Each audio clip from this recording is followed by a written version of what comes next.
আধ্যাত্মিকতার শক্তি বলতে কি কোনো শক্তি আছে? আমি অনেক মানুষের সঙ্গে এই বিষয়ে কথা বলে যা বুঝেছি তা হচ্ছে ব্যক্তিবিশেষ এর সংজ্ঞা বিভিন্ন।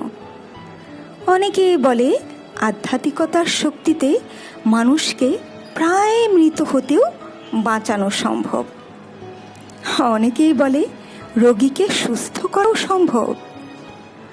যদি তাই হবে তবে এই আধ্যাত্মিকতার মাধ্যমেই আবার কারো ক্ষতিও করা সম্ভব এ বলে মেনে নিতে হবে। তাহলে কি দাঁড়ালো? কোনো একজন আধ্যাত্মিকতার বলে দূর হতে উপকার করার শক্তি আছে বলে মেনে নিলে ক্ষতি করার শক্তি আছে বলেও মেনে নিতে হবে।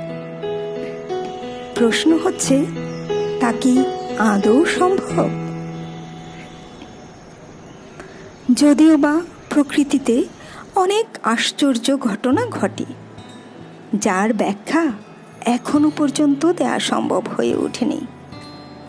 প্রকৃতির কতটুকুই বা আমরা জানতে পেরেছি? তাই বলে কি এ ধরনের অবান্তর বিশ্বাস মেনে নিব?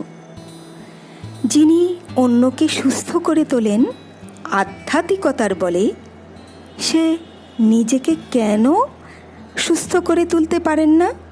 আর তিনি নিজেই বা কেন অসুখে ভোগেন?